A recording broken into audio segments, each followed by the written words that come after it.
We're back with the unfolding political crisis in the Middle East, where Iran has responded in a very devastating fashion. As we move on to day three in the Middle East crisis, we need to do that is Mustafa. I'm still Afolabi. Welcome to the show. Yeah, today we're not going to focus so much on how Iran is devastating, and they are devastating. They're devastating Israel, Tel Aviv. They're devastating the United Arab Emirates, and they're bombing the bejesus out of American bases. But we're not going to focus on that today. What we're going to focus is on America's strategical mistake was killing Khamenei, and also even daring to attack Iran. And here's what I mean: by killing Khamenei, they got rid of an ideological humanist Islamic leader who was against nuclear weapons, and also who had enough power in Iran to sort of keep the IGRC. That's called they call the IGRC, the Iranian Guard.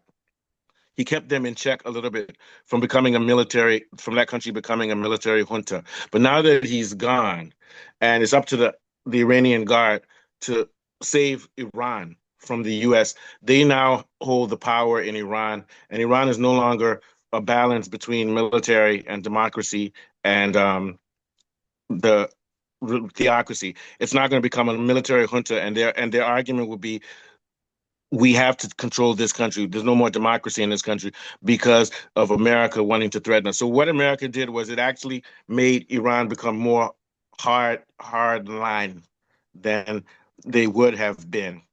And also by killing the Khomeini, they created a martyr which unified Iran. So what they should have done was to be bombing Iran, bomb civilian areas, bomb places, and say, where is your leader? Your leader is a coward. He's hiding in bunkers.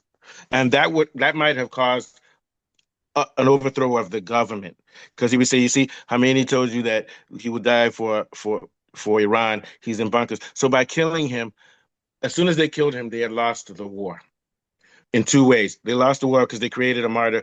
Hundreds of thousands, maybe millions of people are now unified. And second of all, by doing that, it gives the Iranian Guard 100% control over the country. Now the Iranian Guard is controlling this country. An example of this was how this change is becoming is that during the first 12-day war against Israel last year, before that, Russia and China had offered logistical help to Iran, but Khamenei said, no, we're not taking help from them because we don't want to become sovereign. You listening? Yeah. Yes, I'm We don't listening want to to you. become we don't want to become sovereign. We don't want to be beholden to Russia. But after that 12-day war, things started to shift. The Iranian guys said, hey, look, uh we have to get logistical help from Russia, because if we don't, we're going to be we're going to be uh we're going to be liable to American attacks. We're going to be vulnerable. So now that Khomeini is gone, Iran is going to go deeper and deeper and deeper into cooperating with Russia, because they know that's the only way they're going to survive. So Khomeini was sort of against cooperating fully with Russia because he said he wanted Iran to be sovereign. But we live in a realpolitik world. Iran can't be fully sovereign. They have to sort of be a junior partner to Russia. If not, America will come back and do what they tried to do now again. So America's biggest mistake, as I said, was to get rid of Khamenei. Now that he's gone, Iran can focus again on being a militarized state, which controls everything for the survival of the country. And I wouldn't worry if I were Iranian citizens, because usually when a military runs the country, they let you social life goes on. If you don't want to wear a hijab, you don't have to wear a hijab. If you want to have 4 or 5 or 6 girlfriends, you don't have to worry, because it's not a what you call it it's not a Sharia state anymore. Well, it's never been a Sharia state, but it's no longer a hardline religious state. It's actually secular. It's just that you can't challenge the military. So that's the change that's coming. And before I'll let you talk, Fabi, then after you talk, we're going to see how this is going to change the balance of power in the Middle East, so that Israel is no longer the top dog in the Middle East after this war is over. It's going to be Iran, and therefore, by extension, Russia is going to have control of the Middle East after this. I'll get to why that is, but what are your thoughts so far, Labi? Yeah, you are absolutely right. I mean, you've struck the right note. I think the US made a mistake because all this, operation is flawed and is deeply delusional. The Iran is a fragile, that the thought that Iran is a fragile state relying on a single leader was a flawed assumption. In reality, Iran's constitutional system immediately, allows them a three-member emergency council, Hmm. ensuring that, there's continuity of government. And now removing the leader, what that has done is to unite the Iranians, much against what US thought was going to actually cause an insurrection. So they've already miscalculated in that direction.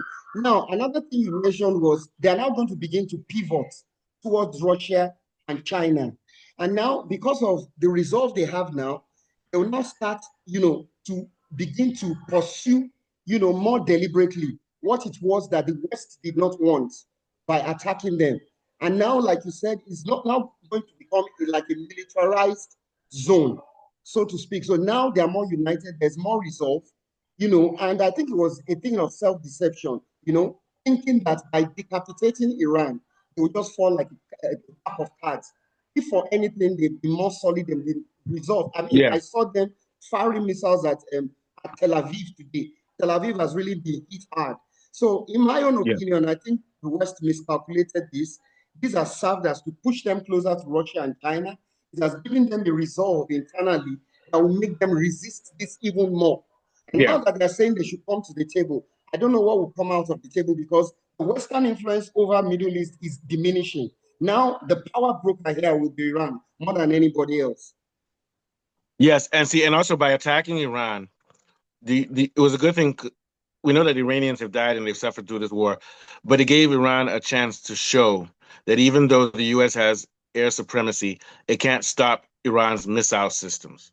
Their missile systems are striking with impunity on Israel, on Saudi Arabia, on UAE, destroying buildings in Dubai. So what this was is that Iran should be thankful that America fought them because it tested them and they passed the test.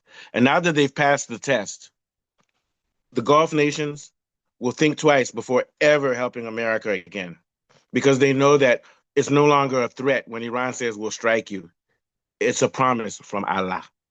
Allah never breaks his word. You get my point? You know that if you attack Iran, whether you're Israel or UAE or Qatar, you know for sure that you're going to be punished severely. So Iran should see it as a blessing that America attacked them because it showed them that they're stronger than they could ever imagine. What are your thoughts? Yes, I agree with you. And every other ally of the West in the Middle East have become a legitimate target.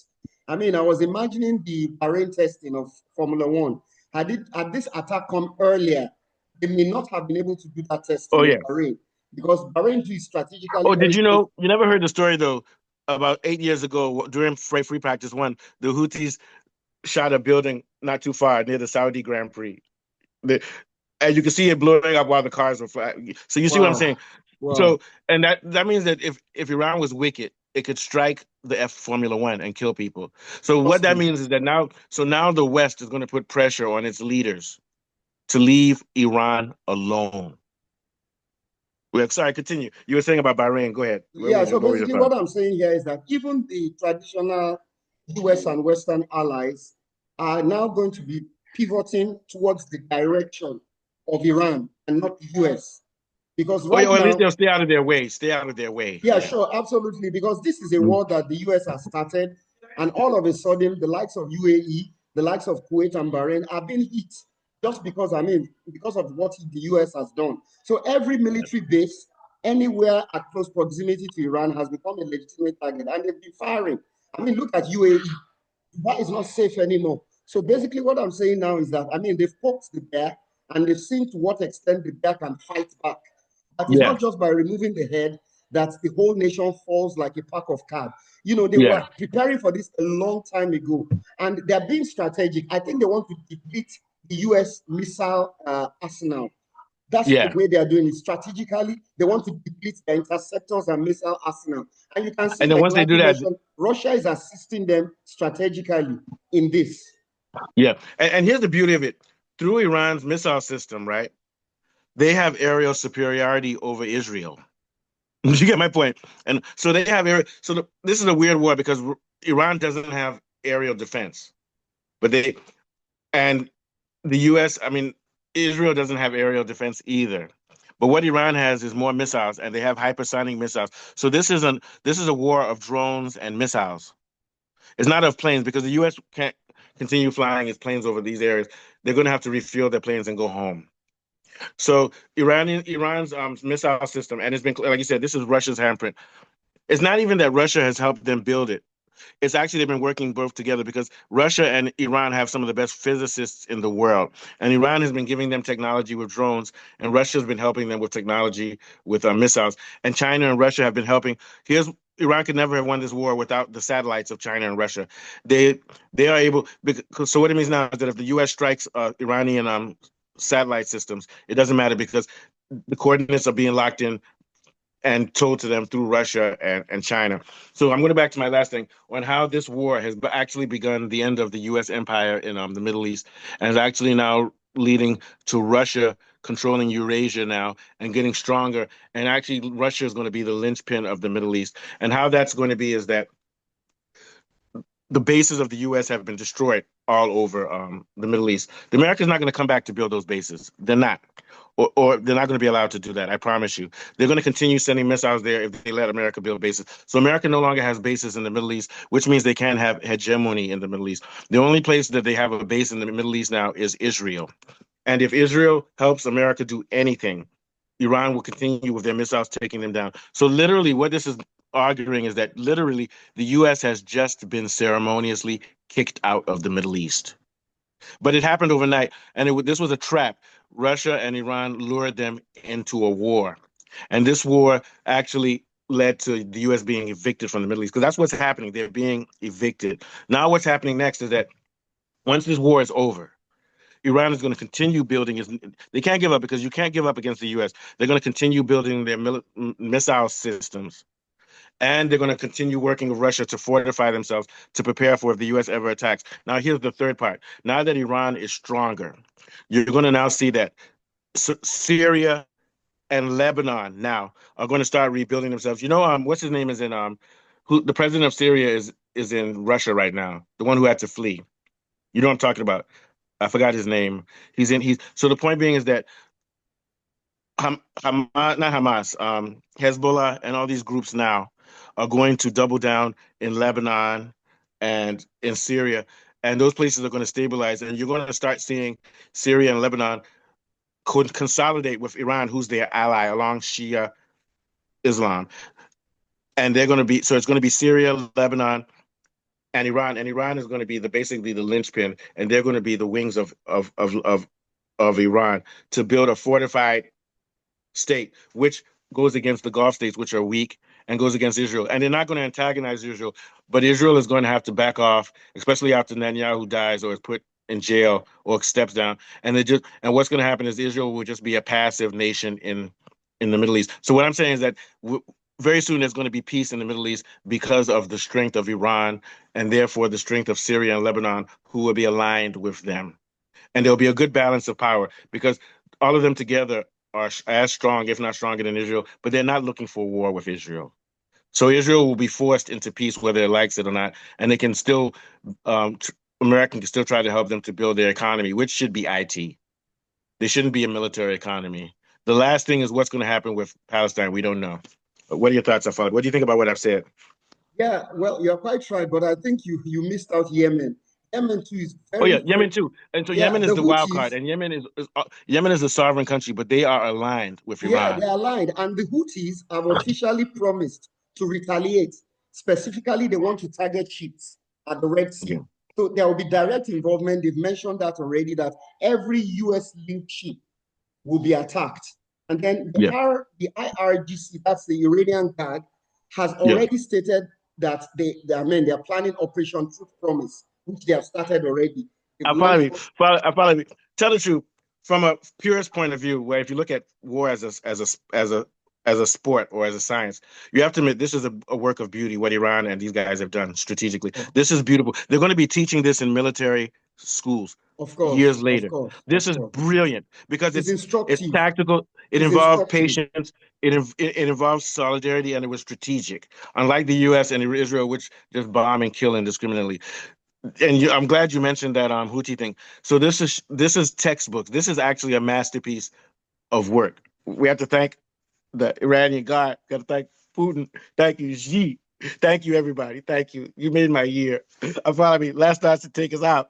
Yeah, so basically, I think the Iranian Guard wants to prove that regardless of the fact that the leader has been, shot and killed, they still have the capability to defend their sovereignty. And that's No, what no. is happening, especially Can with I the jump in quickly? You know what the IRGC is like? They're like the leader of Burkina Faso. What's his name? yeah, I've forgotten that guy's name, Traore. Is it Traore? Sure. Yeah, I think so. They're what a military is supposed to be, the protector of the people. And Of they're doing course, a of course, damn good of job. course. Continue. Take us out. Yeah. So Yeah. basically, I feel this was a miscalculation, grave one by the West. And if for anything, they've got the people together.